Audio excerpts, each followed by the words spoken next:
सारमु सर्व प्राप्तियों की स्मृति इमर्ज कर अचल स्थिति का अनुभव करो और जीवन मुक्त बनो। सर्व प्राप्तुల స్మృతిని ఇమర్జ్ చేసి అచలమైన స్థితిని అనుభవం చేయండి మరియు జీవన ముక్తులుగా కండి. సర్వ ప్రాప్తుల స్మృతిని ఇమర్జ్ చేసుకొని అచలమైన స్థితిని అనుభవం చేసుకోండి, జీవన ముక్తులుగా కండి. ఈరోజు భాగ్య విధాత అయిన తండ్రి తన విశ్వంలోని సర్వశ్రేష్ఠ భాగ్యవంతులైన పిల్లలని చూస్తున్నారు. ప్రతి ఒక్క పిల్లల యొక్క భాగ్యం మహిమను స్వయం భగవంతుడే గానం చేస్తూ ఉన్నారు. భగవంతుని మహిమ అయితే ప్రపంచంలోని ఆత్మలందరూ పాడుతూ ఉంటారు. భగవంతుని అందరూ మహిమ చేస్తూ ఉంటారు. కానీ పిల్లలైన మీ మహిమ స్వయం భగవంతుడే చేస్తున్నారు. ఎప్పుడైనా స్వప్నంలో కూడా ఇలా ఆలోచించి ఉండకపోవచ్చు.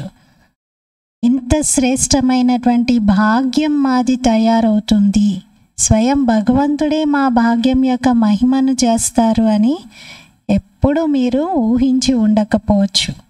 కానీ అటువంటి భాగ్యం మనది తయారైపోయింది, కల్పకల్పం కోసం ఫిక్స్ అయిపోయింది. ప్రపంచంలోని వాళ్ళు ఏమంటారు? భగవంతుడే మమ్మల్ని రచించారు అంటారు.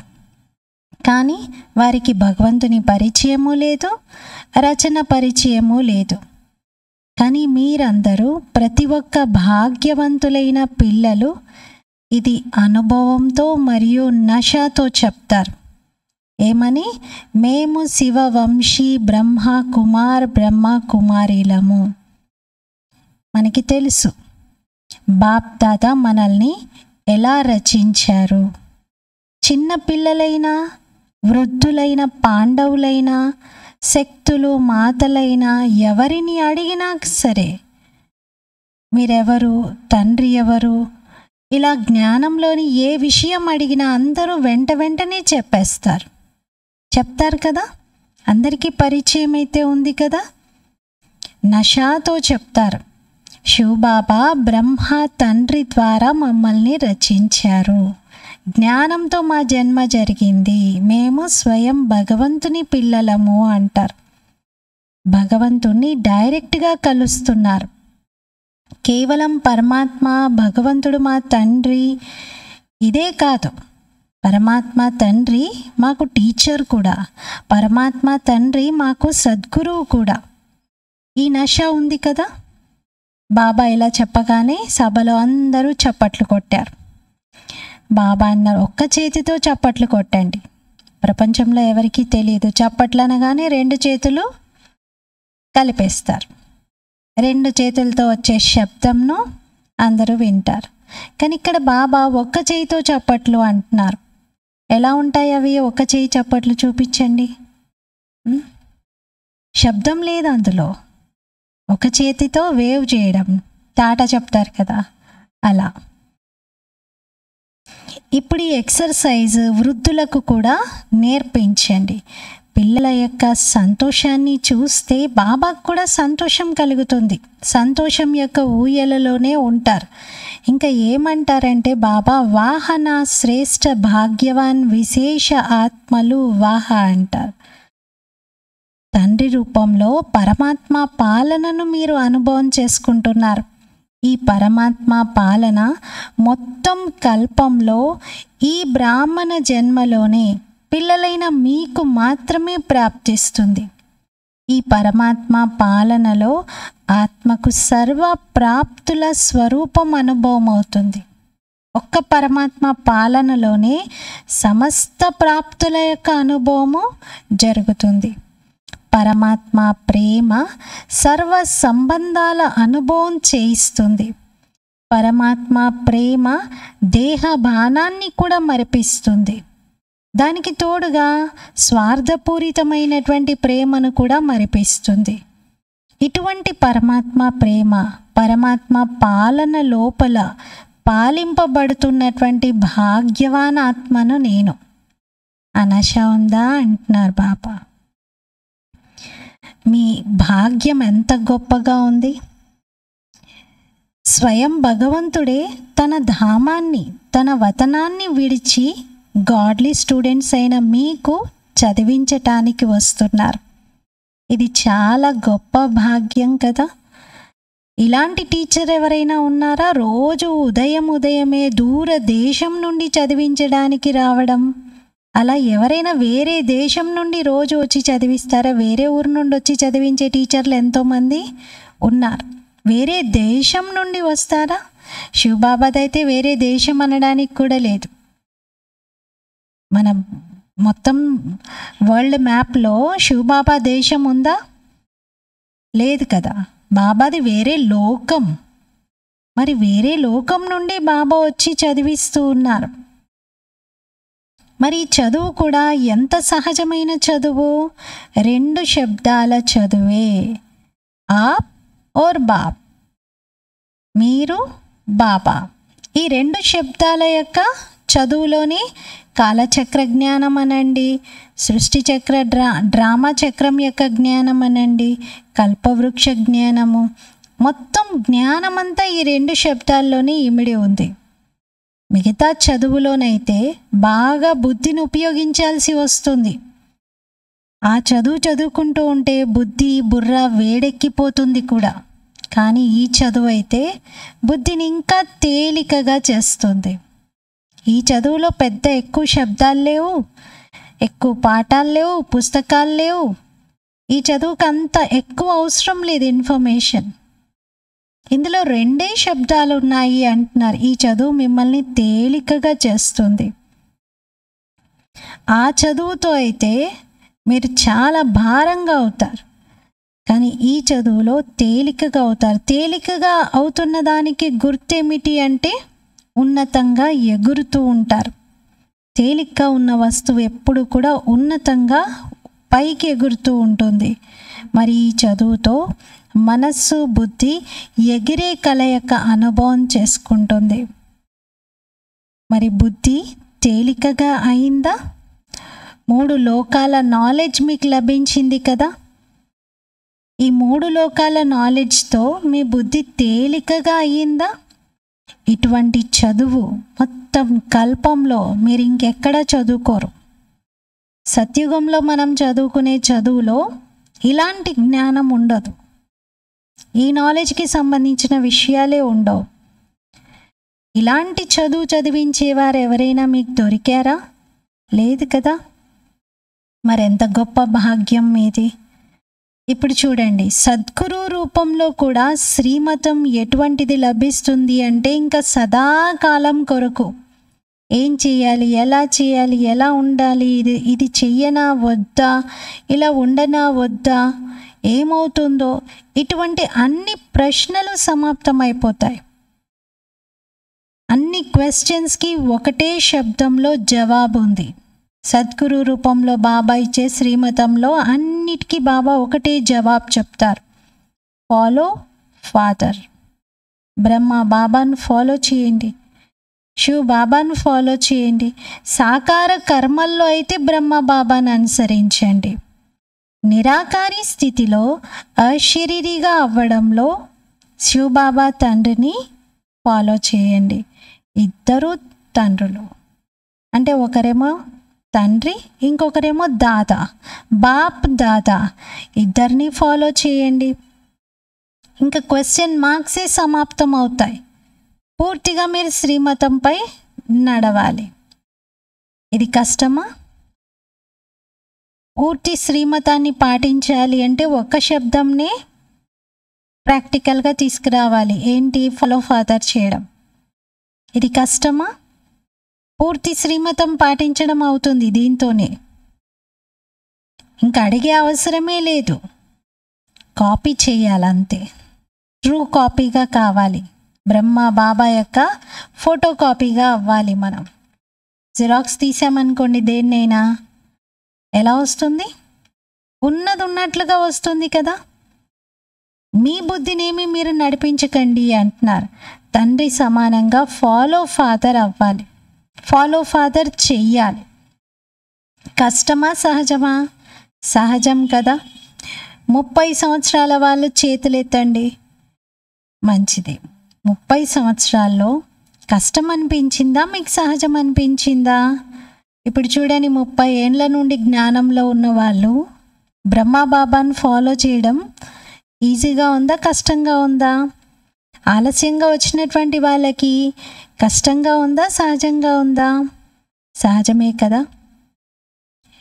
ఆ మురళి బాబా చెప్తూ ఉన్నప్పుడు, ఈ మురళి వినిపిస్తూ ఉన్నప్పుడు బాగా వేడిగా ఉంది హాల్లో.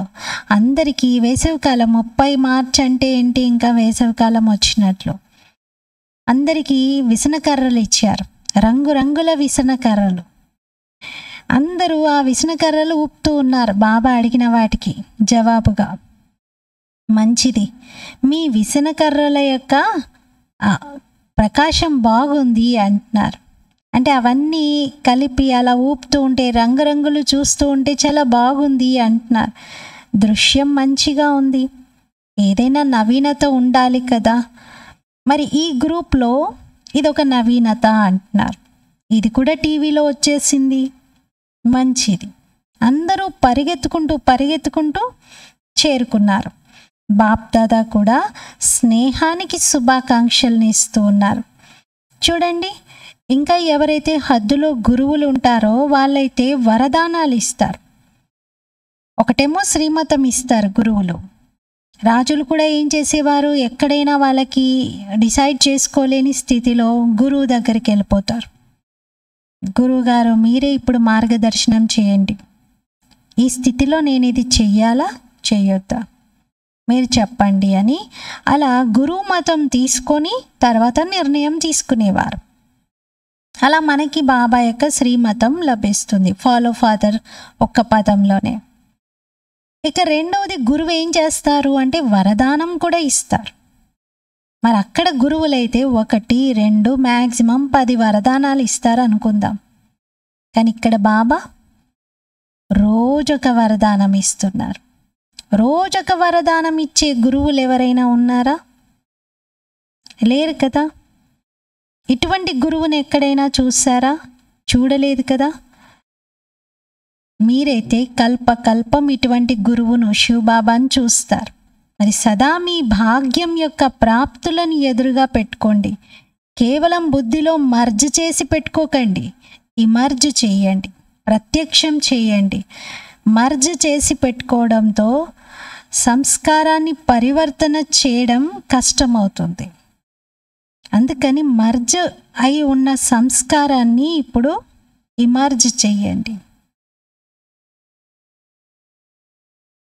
మర్జ్ చేసి ఉంచేటువంటి సంస్కారాన్ని ఇప్పుడు పరివర్తన చేసి ఇమర్జ్ చేయండి అంటున్నారు.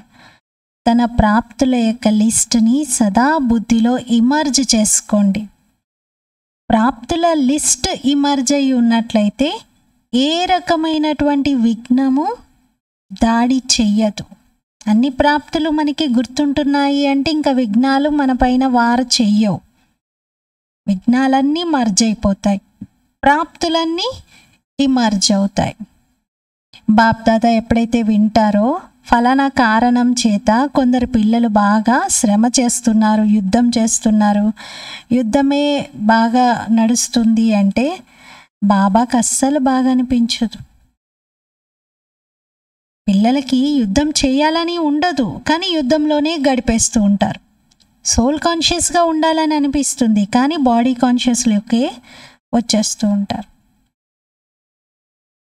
మనకిష్టం లేకపోయినా మనము మాయకి వశమైపోతున్నాం. ఆత్మాభిమానిగా ఉండాలి అనుకుంటూ కూడా దేహాభిమానంలోకే మాటిమాటికి వస్తున్నాం. ఇలా ఒకవేళ మన స్థితి ఉంటే బాబాకి అది నచ్చదు. కారణం ఏంటి? తన భాగ్యం యొక్క ప్రాప్తులను ఇమర్జ్ చేసుకోవట్లేదు. అవి మర్జ్ అయిపోయి ఉంటున్నాయి. అంటే అవి గుప్తంగా లోపల దాగి ఉంటున్నాయి తప్ప ప్రత్యక్షం అవ్వట్లేదు. ఎవరైనా గుర్తు చేయించినప్పుడు అప్పుడు ఆలోచిస్తారు, అవును ఇలా జరగాలి కానీ అని అంటారు. బాబా అందుకే పిల్లలు సహజ పురుషార్థం చేయండి, ప్రాప్తులను ఇమర్జ్ చేసుకోండి. ఎప్పటి నుండి మీరు బ్రాహ్మణులుగా అయ్యారో అప్పటి నుండి మీ భాగ్యమును స్మృతిలో పెట్టుకోండి. అలజడిలోకి రాకండి, అచలంగా కండి. ఎందుకంటే ఇక్కడ ఆబులో జ్ఞాపకార్థం ఏముంది? అచల్గర్ ఉందా, హల్చల్గర్ ఉందా? ఏముంది ఆబులో జ్ఞాపకార్థం? అచల్గర్ ఉంది కదా. అక్కడ అచల్గర్ టెంపుల్ చూడ్డానికి వెళ్తారు అందరూ. వాస్తవంగా ఇది దేని జ్ఞాపకార్థం? మీ జ్ఞాపకార్థమే కదా. సూక్ష్మ పురుషార్థం యొక్క మార్గము ఎప్పుడైనా కష్టంగా అనిపిస్తుంది అంటే, బుద్ధి అధికంగా అలజడిలోకి వస్తుంది అంటే ఈ జ్ఞాపకార్థాన్ని స్మృతిలోకి తెచ్చుకోండి. ఏ జ్ఞాపకార్థం? అచల్గర్. మరి కొన్నిసార్లు పిల్లలు జ్ఞానం యొక్క పాయింట్స్ చెప్తూనే ఉంటారు. నేను ఆత్మను, ఇది డ్రామా, ఇదొక విఘ్నము, ఇదొక సైట్ సీన్, ఇదొక పేపర్, ఇవన్నీ చెప్తూనే ఉంటారు. కానీ లోపల కదులుతూనే ఉంటారు. కదులుతూ మాట్లాడుతూ ఉంటారు. అంటే భయపడుతూ, ఒక విధంగా డ్రామా అని అంటూనే మళ్ళీ భయపడుతున్నారు, లేదా కదులుతున్నారు, టెన్స్ అవుతున్నారు. బుద్ధి ఎప్పుడైతే ఇలా తయారవుతుందో అప్పుడు అచలంగా ఉండలేరు. మరి అచలంగా లేనప్పుడు మధుబన్ అచల్గర్ని మీరు జ్ఞాపకం చేసుకోండి. మధుబనే అచల్గర్ అసలు. దీన్ని మీరు గుర్తుంచుకోండి. ఇదైతే ఒక స్థూలమైన వస్తువు కదా, సూక్ష్మమైనదైతే కాదు, కళ్ళతో చూసే వస్తువు ఇది. అచల్గర్ అనేది కనబడుతుంది కదా, మరి అది చూసే వస్తువుని గుర్తుపెట్టుకోవడం ఈజీ కదా.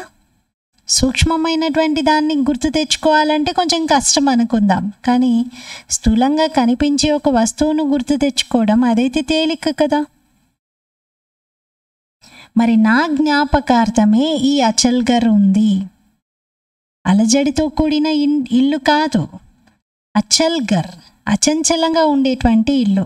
ఎందుకంటే బాప్దాద ఈ సంవత్సరంలో పిల్లలందరి విషయంలో ముక్తి సంవత్సరాన్ని జరపాలి అని అనుకుంటున్నారు.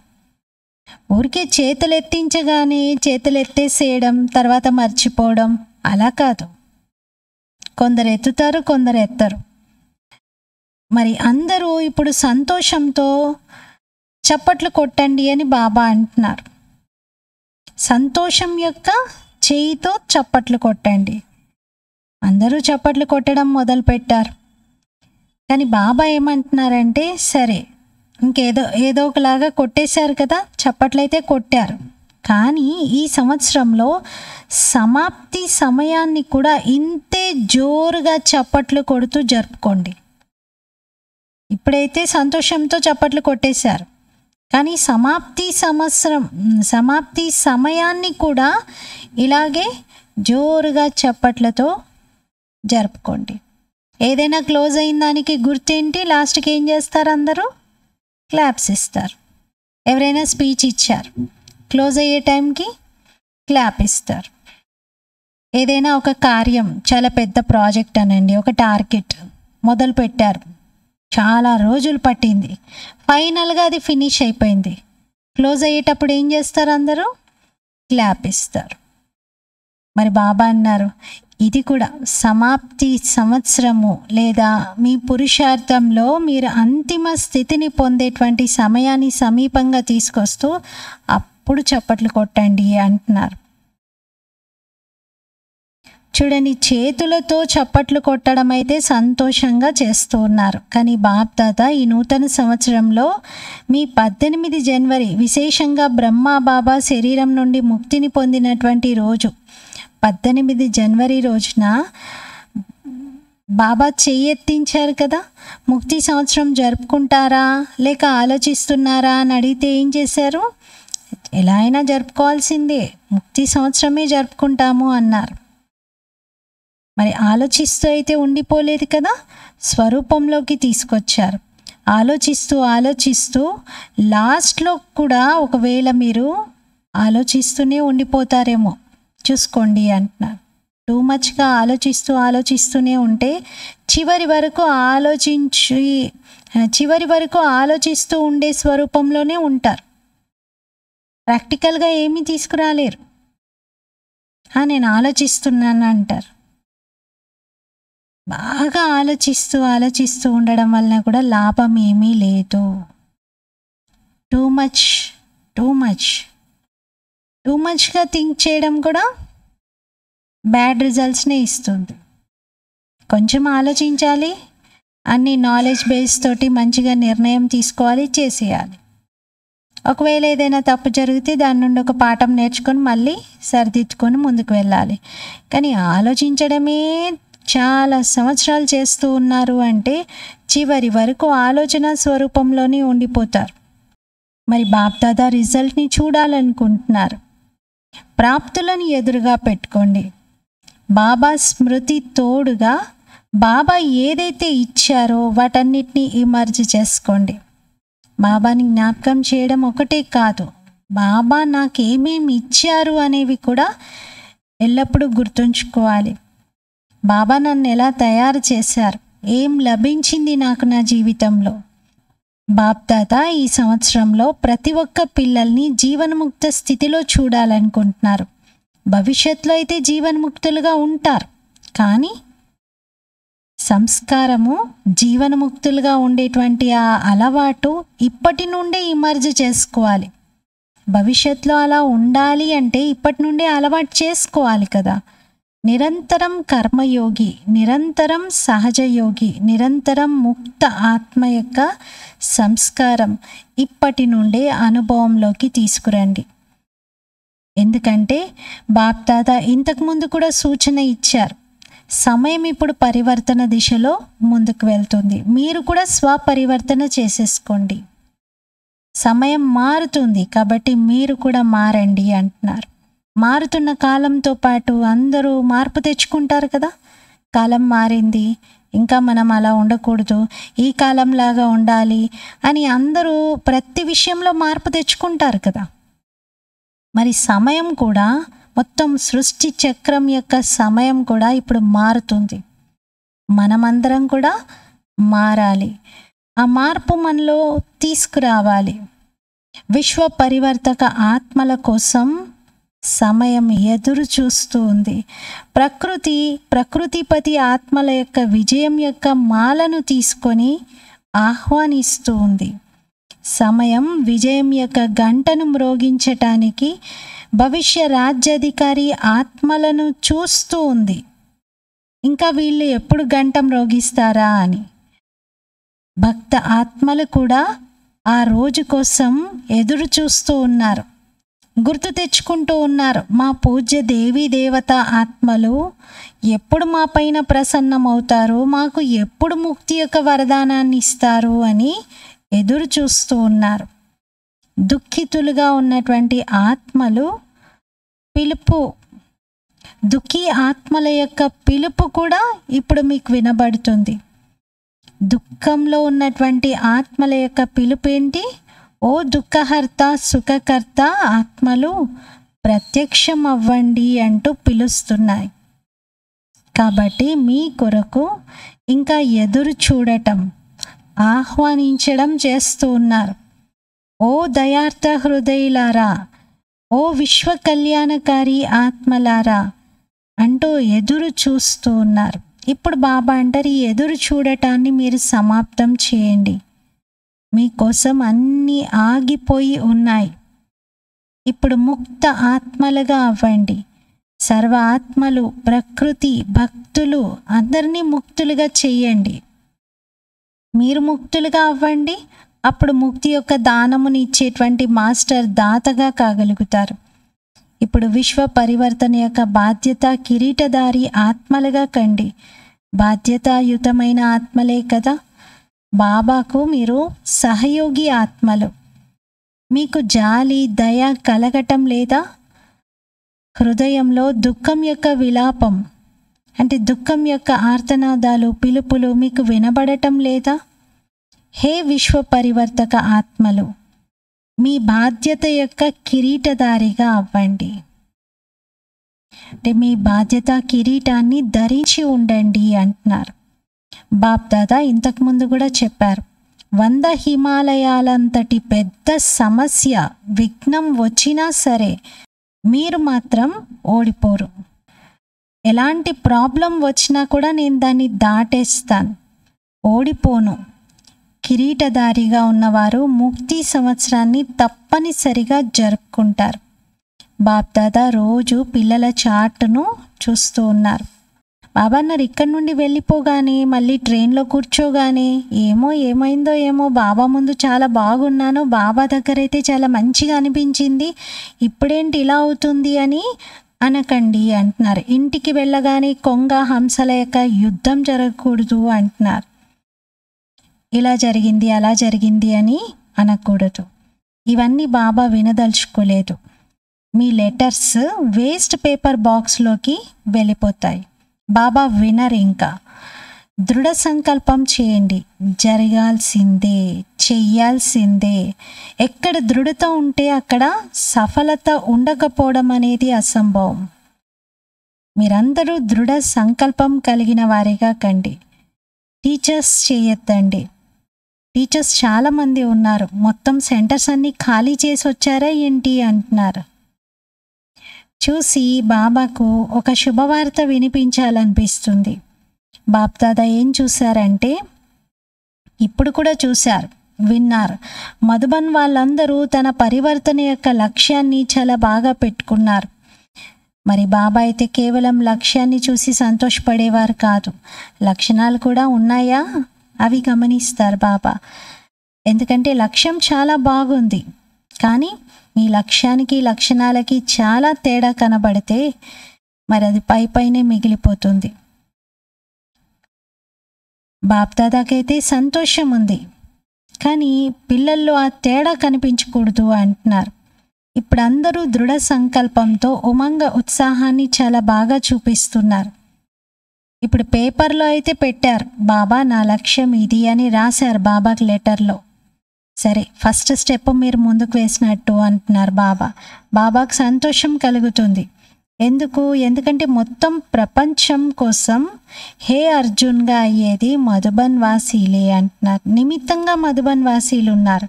సెకండ్ నంబర్లో దేశ విదేశాల్లోని నిమిత్త టీచర్స్, సేవాదారి అక్కేలన్నేలు, మరి సర్వ సహయోగి సాతి మొత్తం బ్రాహ్మణ పరివారమాత్మలు కూడా ఆ తర్వాత ఉన్నారు. మరి మధుబన్ యొక్క మ్యాప్ బాప్దాదా ఎప్పుడు కళ్ళ ముందే పెట్టుకుంటారు. మధుబన్ ఎప్పుడు చూస్తూ ఉంటారు. బాబా నాకు మొత్తం అంతటా కూడా అందరిలో మార్పు కనిపించాలి అంటున్నారు. మధుబన్ వాళ్ళు చాలా గొప్ప కార్యం చేయాలి.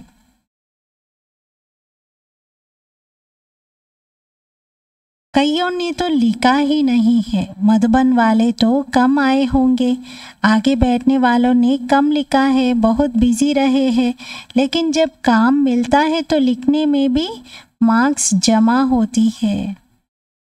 మధుబన్ వారు చాలా తక్కువ మంది వచ్చి ఉంటారు, కొందరైతే రాయలేదు అంటున్నారు. ముందు కూర్చున్నటువంటి వాళ్ళు తక్కువగా రాసి ఉంటారు, బిజీగా ఉండి ఉంటారు. కానీ బాబా ఎప్పుడైతే ఒక పని అప్పగిస్తారో, హోంవర్క్ ఇది చేయండి అంటారో, అప్పుడు అది బాబా రాయమన్నప్పుడు దాన్ని రాయడంలో కూడా మార్క్స్ యాడ్ అవుతాయి. బాబా నేను చెయ్యలేదు, బాబా మీరు ఇది రాయమని అన్నారు, నేను రాస్తున్నాను, కానీ నేను ప్రాక్టికల్గా అలా తయారవ్వలేదు అని రాసినా దానికి మార్క్స్ పడతాయి. ఏంటి అక్కడ దేనికి మార్క్స్? ఆజ్ఞాకారిగా ఈ బాబాగా రిపోర్ట్ చేసినందుకు. రిపోర్ట్ చేశారు కదా, మీ సెల్ఫ్ స్టడీ ఎలా ఉంది, ఎంతవరకు మీరు చేరుకున్నారు అనేది బాబాకు మీరు క్లియర్గా తెలియజేశారు కాబట్టి దానికి కూడా మార్కులు ఉంటాయి. అందుకే రోజు చార్ట్ పెట్టుకోవడంలో కూడా చాలా మార్క్స్ యాడ్ అవుతాయి. మీరు బాబాని జ్ఞాపకం చేశారా లేదా, మెడిటేషన్ చేశారా లేదా, ఇవన్నీ తర్వాత విషయం. కానీ రోజు మీ స్థితి ఎలా ఉంది అనేది బాబాకు రిపోర్ట్ తెలియజేస్తూ ఉంటే దానికి కూడా మార్కులు పడతాయి. అందుకే బాబా అంటున్నారు, ఒకవేళ రాయలేదంటే మార్క్స్ ఎక్స్ట్రా తగ్గిపోతాయి అంటున్నారు. నష్టపరుచుకున్నట్టే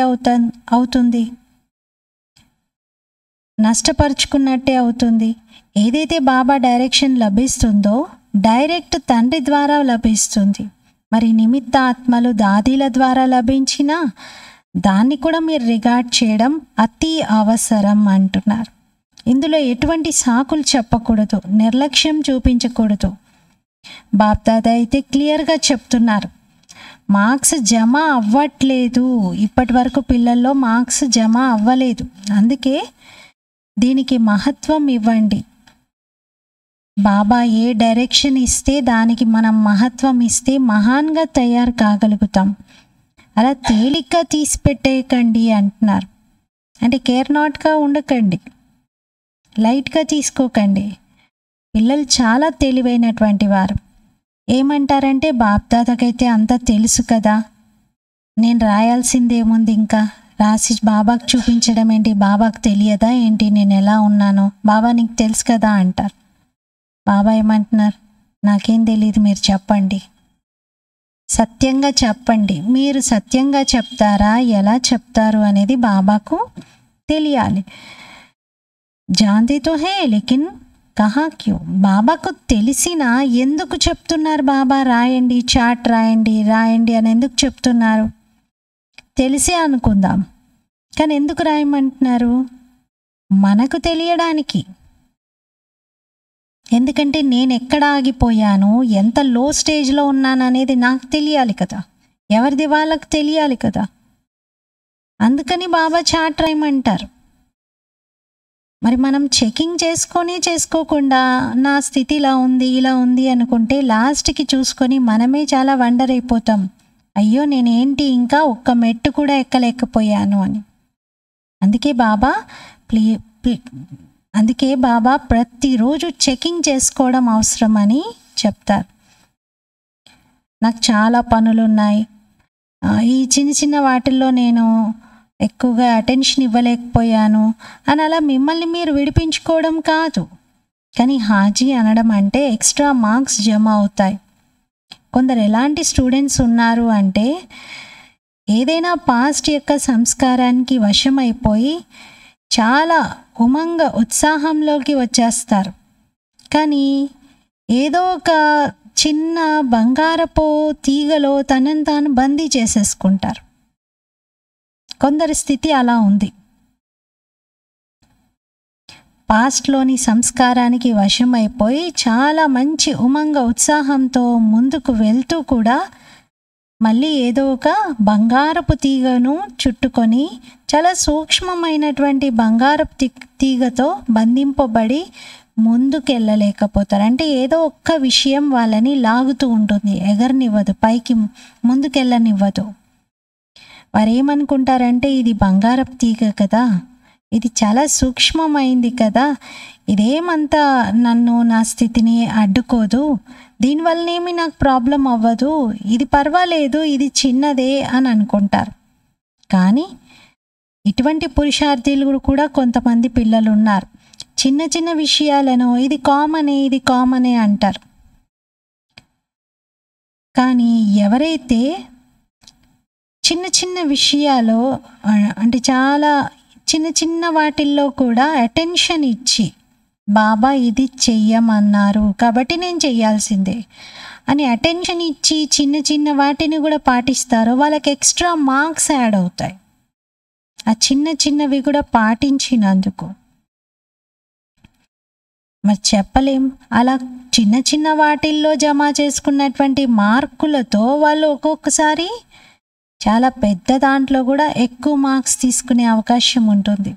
ఎందుకంటే చిన్న మార్కులన్నీ కూడా యాడ్ అయిపోయి చాలా హై పర్సంటేజ్లోకి తీసుకెళ్తాయి.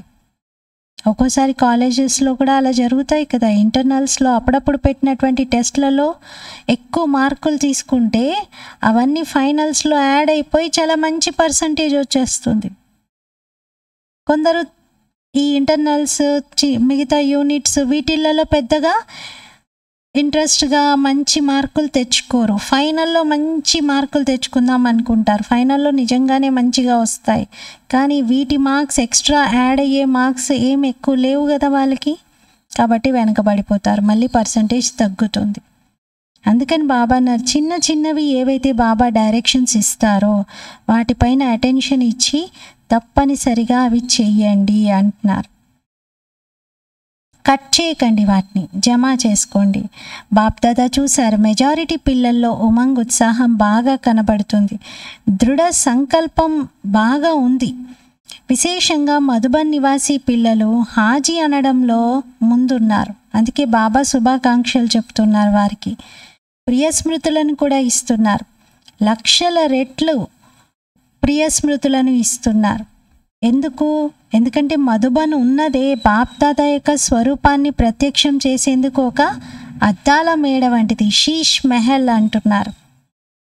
ఒక విషయంలో బాబాకు చాలా సంతోషంగా ఉంది, ఇప్పుడు అది పేపర్లో కూడా వచ్చేసింది, కానీ కర్మల్లోకి తీసుకురండి అంటున్నారు. బాగుంది, మంచిది, మీకు శుభాకాంక్షలు. ఇప్పుడు ఒకవేళ అకస్మాత్తుగా బాబా డైరెక్షన్ ఇచ్చారనుకోండి, ఈ క్షణంలోనే అశరీరిగా అవ్వండి అని, అవ్వగలరా? లేకపోతే అలజల్లోకి వచ్చేస్తారా? ఒక్క సెకండ్లో అశరీరిగానా? ముందు చెప్పొద్దా, కొంచెం ప్రిపేర్ అయ్యి ఉండేది అలా అంటారా? అవ్వగలరా? ఎందుకు? లాస్ట్ సమయంలో ఈ అభ్యాసమే పాస్ విత్ ఆనర్గా తయారు చేస్తుంది. అంతిమ సమయంలో ఈ అభ్యాసమే, అంటే ఒక్క సెకండ్లో శరీరానికి అతీతంగా అయ్యేటువంటి ఈ అభ్యాసమే పాస్ విత్ ఆనర్గా చేస్తుంది. మరి ఇప్పుడు బాప్దాదా చెప్తున్నారు, ఒక్క సెకండ్లో అన్ని విషయాలను పక్కన పెట్టి అశరీరీ భవ డ్రిల్ చేయించారు బాబా. ఒక్క సెకండ్.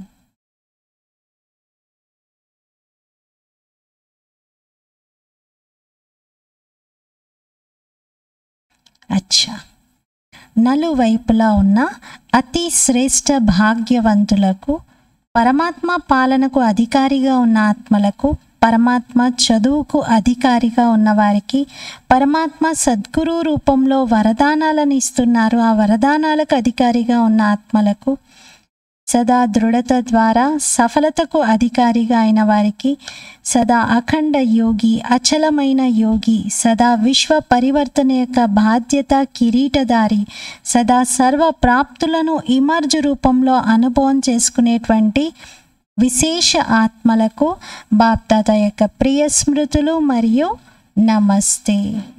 हम रूहानी बच्चों की रूहानी बाप दादा को याद, प्यार, गुड मॉर्निंग और नमस्ते. मेरा बाबा मीठा बाबा, प्यारा बाबा, शुक्रिया बाबा. ఇప్పుడు ముక్తి సంవత్సరంలో నెంబర్ 1గా మధుబన్ నివాసీలు ఉండాలి. ఓకేనా? సాధ్యమేనా ఇది? లేకపోతే కష్టమా? అందరూ హాజీ అని చెప్తున్నారు. అయితే ఇంకా బాప్దాదా మధుబన్ వాళ్ళకి గోల్డెన్ బ్యాడ్జ్ని ఇస్తారు. మరి మధుబన్ వారికి గోల్డెన్ బ్యాడ్జ్ని ఇవ్వాలి. అందరికీ ఇచ్చారు కదా. మధుబన్ వారికి ముక్తి సంవత్సరం యొక్క ప్రైజ్ని బాప్దాదా ఇస్తారు, మంచి బ్యాడ్జ్ ఇస్తారు మీ అందరికీ అంటున్నారు.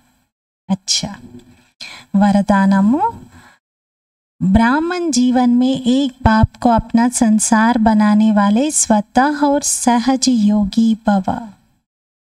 బ్రాహ్మణ జీవితంలో ఒక్క తండ్రిని తన సంసారంగా భావించేటువంటి స్వతః సహజ యోగి భవ.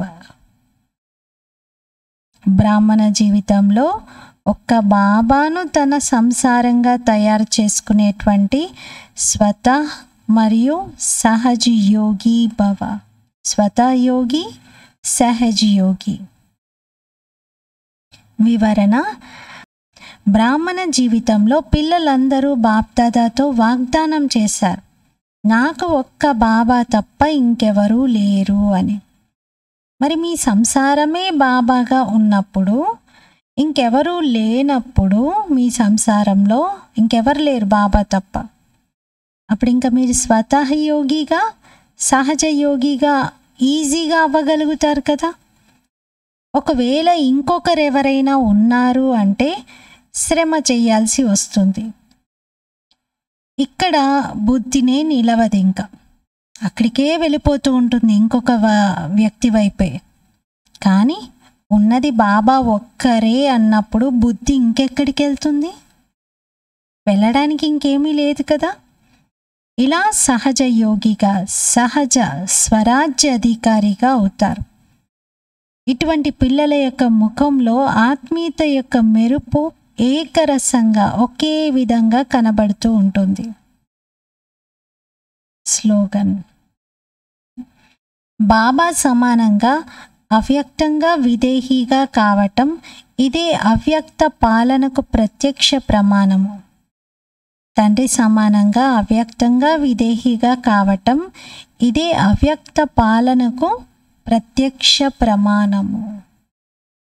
ఈరోజు స్వమానం: నేను స్వతః యోగిని, సహజ యోగిని. నేను ఆత్మను, స్వతః యోగిని, సహజ యోగిని. ఓం శాంతి.